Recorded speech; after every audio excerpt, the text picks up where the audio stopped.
चिराग पासवान जी का बात है, उन्होंने तो खैर बिहार के लिए कुछ किया ही नहीं है।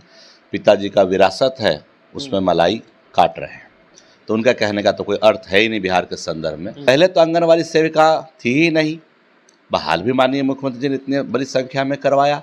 आज उनकी हम देखते हैं कि जीवन यापन पहले से बहुत बेहतर हुआ है गाँव में।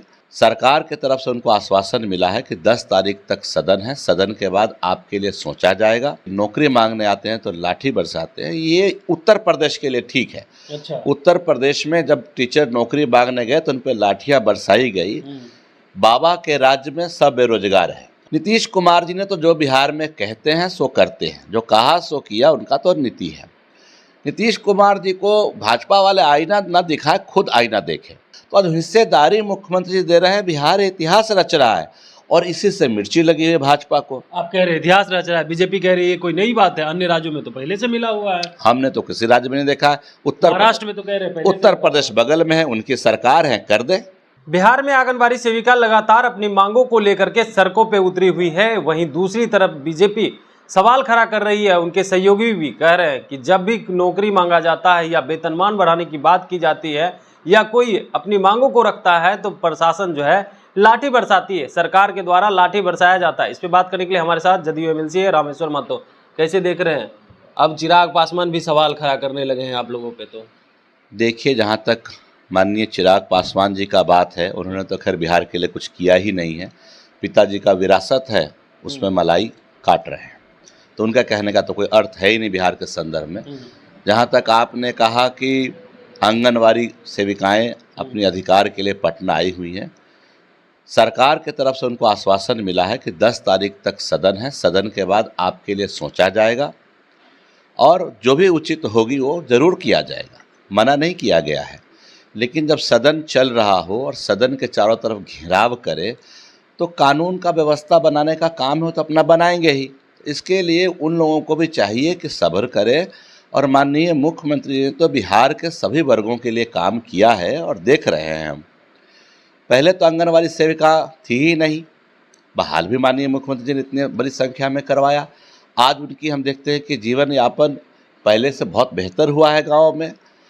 और जहाँ तक हम नौकरी की बात करते हैं, आप कह रहे थे कि नौकरी मांगने आते हैं तो लाठी बरसाते हैं, ये उत्तर प्रदेश के लिए ठीक है। अच्छा। उत्तर प्रदेश में जब टीचर नौकरी मांगने गए तो उन पर लाठियां बरसाई गई।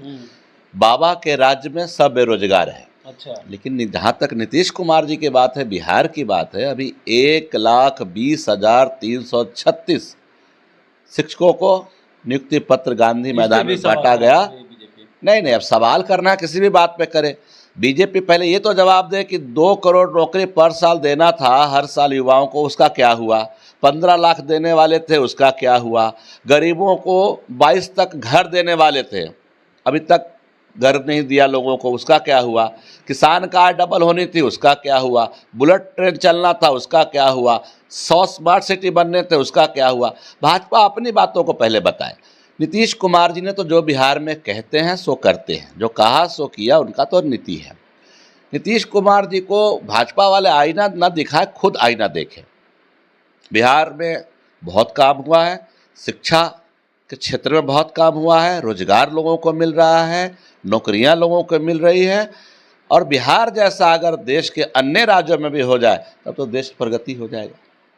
तो ये कहना उनका, विपक्ष के लोग हैं, विपक्ष में तो कुछ न कुछ कहेंगे ही, बट बिहार में बहुत काम हुआ है। आरक्षण का बिल आज आना है, इसको लेकर के क्या कहेंगे? देखिए, बिहार फिर से इतिहास रचने जा रहा है। देश में पहला राज्य बिहार है जहां जातीय आधारित सर्वे पूरा हुआ है और पेपर प्रिंट करके सभी माननीयों को सदन में भी दिया गया है और सारे लोगों को भी जानकारी में आया है। देश में पहला राज्य बिहार है जो इस तरह का विस्तृत जानकारी जातीय आधारित सर्वे के माध्यम से जनता के बीच में दी है। दूसरा, जहाँ तक आरक्षण की बात है, देखिए, हम लोग शुरू से ही कहते हैं कि आज से तकरीबन 50 साल पहले बाबू जगदेव प्रसाद कहते थे कि 100 में 90 शोषित है, शोषितों ने ललकारा है, धन धरती और राजपाट पे 90 भाग हमारा है। जो शोषित वंचित लोग हैं उनको आज 50 साल बाद माननीय मुख्यमंत्री जी बाबू जगदेव प्रसाद के कहावत को चरता अर्थ कर रहे हैं। बिहार में शोषित और वंचित को आज उनका अधिकार मिल रहा है उनके अनुसार, उनके संख्या के अनुसार ये भी कहते थे जिसकी जितनी संख्या भारी उसकी उतनी हिस्सेदारी। तो आज हिस्सेदारी मुख्यमंत्री जी दे रहे हैं, बिहार इतिहास रच रहा है और इसी से मिर्ची लगी है भाजपा को। आप कह रहे हैं इतिहास रच रहा है, बीजेपी कह रही है कोई नई बात है, अन्य राज्यों में तो पहले से मिला हुआ है। हमने तो किसी राज्य में नहीं देखा है। महाराष्ट्र में तो कह रहे हैं उत्तर प्रदेश बगल में है, उनकी सरकार है, कर दे, क्यों नहीं किया। हरियाणा बगल में है, उनकी सरकार है, कर दे। मध्य प्रदेश में उनकी सरकार थी, कर देते। इससे पहले राजस्थान में उनकी सरकार थी, कर देते। गुजरात में उनकी सरकार इतने वर्षों से है, कर दे। करते वो कुछ नहीं है, उनको सिर्फ दूसरे के काम को गलती निकालना आता है और खुद अपने काम इवेंट मैनेजमेंट के माध्यम से छोटा सा काम को बड़ा दिखाने का भाजपा का कल्चर है। सो कर रहे हैं, काम से उनको कोई लेना देना नहीं। उनका तो दो ही नारा से काम हो जाता है, हिंदू मुस्लिम भारत पाकिस्तान, बस इसी से उनको वोट मिल जाता है, इसी पे उनका राजनीति है। तो उनका कहने का कोई बहुत अर्थ नहीं है। जरूर। तो अब सुन रहे थे, हमारे साथ थे जदयू एमएलसी रामेश्वर महतो, जिन्होंने कहा कि देखिए रोजगार देने का काम तो बीजेपी करती नहीं है, सिर्फ सवाल खड़ा करने का काम उनका है, वो सिर्फ हिंदू मुस्लिम करना जानते हैं। Kamlesh Kumar, live Bihar, Patna. Live Bihar YouTube पर सब्सक्राइब और फेसबुक पर लाइक जरूर करें।